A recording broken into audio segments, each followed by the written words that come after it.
Japan அவங்களுடைய ஒரு foreign development அப்படிங்கிறது அமெரிக்கா கூட ரொம்ப கூடுதலா வச்சிருந்தாங்க.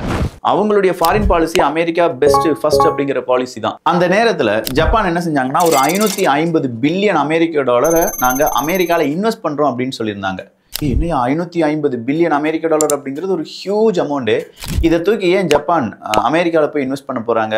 இந்த கேள்வி இருந்துச்சுன்னா எப்படி நமக்கு 50% டாரிஃபை கொடுத்துருக்காங்க அமெரிக்கா, அதே மாதிரி ஜப்பானுக்கு அமெரிக்கா விதித்த டாரிஃப் 25%. அப்ப ஜப்பான் சொல்றாங்க, மக்கா நம்ம 2 பேரும் நண்பர்கள், என் மேல நீ அணு ஆயுதத்தெல்லாம் போட்ட பாரு, ஆனாலும் உன்னுடைய விமானப்படைக்காக நான் தனி இடத்தெல்லாம் கொடுத்துருக்கேன், உன்னுடைய நட்பு நாடா இருக்கேன், வடகொரியாவுக்கு எதிராக தென்கொரியா கூட நம்ம 2 பேரும் தான் எப்ப பார்த்தாலும் ராணுவ ட்ரில்லாம் செஞ்சுட்டு இருப்போம், என்ன போய் எனக்கு எதிராக 25% அப்படி இப்படின்னு சொன்ன பிறகும் டொனால்டு ட்ரம்ப் அவர்கள் சொல்லிட்டாங்க, மாமனோ மச்சானோ நண்பனோ அதெல்லாம் எனக்கு தெரியாது, அமெரிக்காவினுடைய சொத்து அமெரிக்காவுக்கு மட்டும்தான், எனவே நீ என்ன செய்யற, எங்களுக்கு ஒரு 25% கப்பம் கட்டிவிடு அப்படின்னு சொல்லி 25% டாரிஃபை ஜப்பானுக்கு விதிக்கிறாங்க. ஜப்பான் மறுபடியும் வேற ஏதாவது யோசனை செஞ்சு இந்த 25% டாரிஃபை கம்மி பண்ணிடலாமா அப்படின்னு சொல்லும்போது டொனால்டு ட்ரம்ப் அவர்கள் சொல்றாரு, ஒரு 550 பில்லியன் அமெரிக்க டாலர் எங்க நாட்டில் இன்வெஸ்ட் பண்ணு, அப்படி இன்வெஸ்ட் பண்றதுனால உன்னுடைய டாரிஃபை நாங்க 25%லேருந்து 15% கம்மி பண்ணிடுறோம் அப்படின்னு சொல்றாங்க.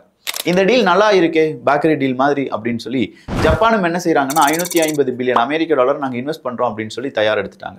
உடனடியாக அமெரிக்கா என்ன செய்யறாங்க, ஜப்பான் மீது போடப்பட்டிருந்த 25% 15% குறைத்து எல்லா அரசு அறிக்கைகளும் கொடுக்கப்பட்டு விட்டது.